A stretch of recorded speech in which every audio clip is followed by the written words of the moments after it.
kabar? Saatnya Anda menyimak Berita Makassar bersama saya, Tia Anissa. Sejumlah berita menarik akan kami sajikan untuk Anda dan berikut 3 berita utama hari ini. Pelaku pembakaran mobil dan rumah warga di Kabupaten Pindrang tertangkap. Tersangka sakit hati karena pernah ditampar korban. Ratusan calon haji kloter pertama embarkasi Makassar diberangkatkan ke Arab Saudi dari Bandara Hasanuddin. Harga telur semakin mahal, pedagang kecil yang terdampak mau tak mau mengurangi ukuran makanan yang dijual.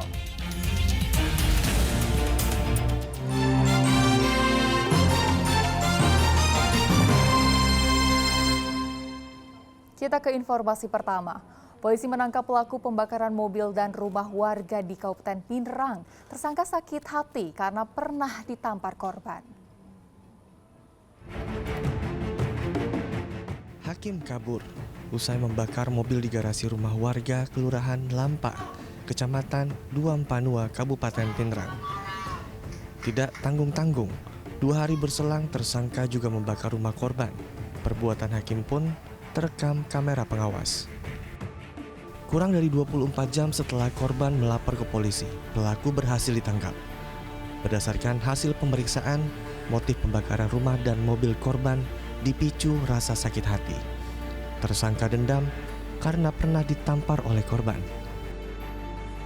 Telah mengamankan pelaku pembakaran. Jadi ada 2 TKP sebenarnya, ada 2 kejadian.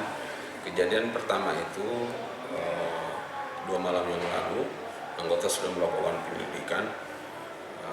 Ada indikasi sudah bapak yang melakukan pembakaran mobil itu adalah atas nama inisial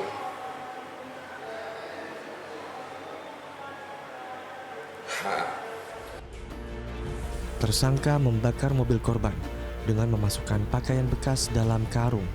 Kemudian pakaian tersebut disiram bensin dan disulut api. Akibat perbuatan pelaku, pintu rumah dan mesin mobil korban mengalami kerusakan. Sehari-hari tersangka bekerja sebagai tukang parkir di Pasar Pekabata, Kecamatan Duampanua, sedangkan korban adalah pengawas Pasar Pekabata. Suardi Gatang melaporkan dari Kabupaten Pindrang. Ratusan calon haji kloter pertama embarkasi Makassar diberangkatkan ke Arab Saudi pada 24 Mei 2023 dari Bandara Internasional Sultan Hasanuddin. Sebelum diberangkatkan ke Tanah Suci, ratusan calon jemaah haji menjalani rangkaian pemeriksaan di Asrama Haji Sudiang.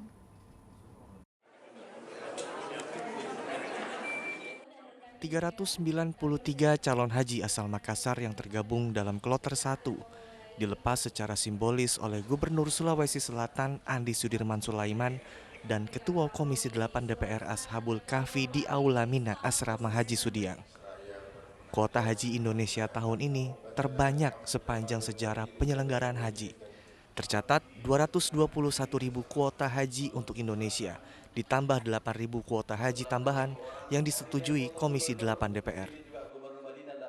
Hari ini tentu dengan mengucapkan bismillah kita melepas kloter 1 jemaah embarkasi Makassar 1444 Hijriah 2023. Dan alhamdulillah kuota juga di Sulawesi Selatan ada tambahan 2 kloter. Mudah-mudahan nambah lagi karena kan untuk mengurangi antrian ya. Dan alhamdulillah ini bisa jauh lebih banyak. Insya Allah dari 8.000 kuota tambahan itu Sulsel akan mendapatkan 2 kloter.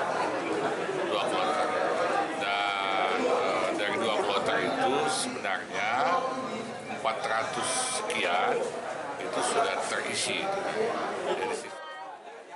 Dari embarkasi Makassar tahun ini diberangkatkan 15.883 calon haji yang tersebar di 8 provinsi yang tergabung dalam 41 kloter, ditambah 800 calon haji atau 2 kloter kuota tambahan untuk Sulawesi Selatan. Para calon haji kloter pertama embarkasi Makassar berangkat menuju Arab Saudi pada 24 Mei 2023 dini hari melalui Bandara Hasanuddin. Mereka sebelumnya menjalani rangkaian pemeriksaan di asrama Haji Sudiang. Raisa Habu melaporkan dari Makassar. Setelah penantian selama 1 dekade, akhirnya para jemaah haji lansia asal Kabupaten Bulukumba bisa berangkat ke Makkah. Musim haji kali ini didominasi oleh puluhan lansia. Bahkan ada jemaah haji yang berusia 93 tahun.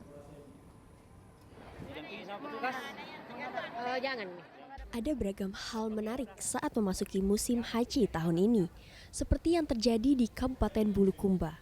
Dari 263 jemaah haji kloter pertama, ternyata 75%-nya berusia di atas 60 tahun. Bahkan ada 8 orang jemaah haji yang usianya di atas 90 tahun. Jemaah haji tertua kloter ini berusia 93 tahun, yakni bernama Andi Nurbaya, asal Kecamatan Ujung Bulu, Kabupaten Bulukumba. Meski dinyatakan sehat, fisik nenek Andi Nurbaya sudah mulai lemah. Bahkan dirinya sudah tidak kuat berjalan kaki dan harus menggunakan kursi roda. Begitupun dengan kondisi pendengarannya yang mulai menurun. Meski begitu, nenek Andi Nurbaya tetap semangat dan sabar menunggu selama 1 dekade demi mewujudkan impiannya untuk merasakan tanah Madinah dan menginjakan kakinya di Makkah. Didominasi oleh umur 60 tahun ke atas. Ada berapa persen Pak kira-kira? 70 sampai 75% lah. Lansia Pak ya? Ya. Pak umur jamaah yang paling tertua itu umur berapa Pak? Umur 93 tahun. Untuk tahun ini kebijakan pendampingan itu ditiadakan. Jadi kalau kebetulan ada keluarganya yang waiting listnya juga sama dengan dia, itulah yang mendampingi. Digabung dalam satu regu. Ketika di Makkah, Andi Nurbaya hanya berharap bantuan dari jemaah haji lain yang satu regu dengannya. Andi Nurbaya tergabung dalam kloter pertama dan akan diberangkatkan bersama 263 jemaah haji lainnya pada 25 Mei mendatang. Andi Muhammad Sardi melaporkan dari Kabupaten Bulukumba. Kasus anak tertembak senapan angin di Makassar hingga kini masih dalam penanganan unit PPA Polrestabes Makassar. Karena pelaku dan korban masih di bawah umur, polisi akan melakukan diversi atas kasus tersebut. Kasus tertembaknya anak di bawah umur dengan senapan angin di Makassar pada tanggal 20 Mei kemarin masih terus bergulir. Saat ini korban yang masih berumur 11 tahun dirawat di Rumah Sakit Wahidin Sudiro Husodo. Pasalnya, proyektil peluru yang bersarang di bagian dada sebelah kanan belum dikeluarkan atau korban belum dioperasi. Pihak rumah sakit masih menunggu kondisi korban betul-betul membaik.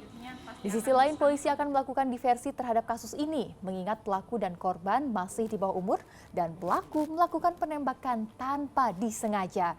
Diversi sendiri merupakan pengalihan penyelesaian perkara pidana anak dari proses peradilan pidana ke proses di luar peradilan pidana untuk mencapai perdamaian antara pelaku dan juga korban. Ya, kita mengacu pada Undang-Undang Perlindungan Anak, kita nanti akan lakukan diversi. Sehingga apalagi ini tidak sengaja, sehingga untuk keperluan masa depan daripada anak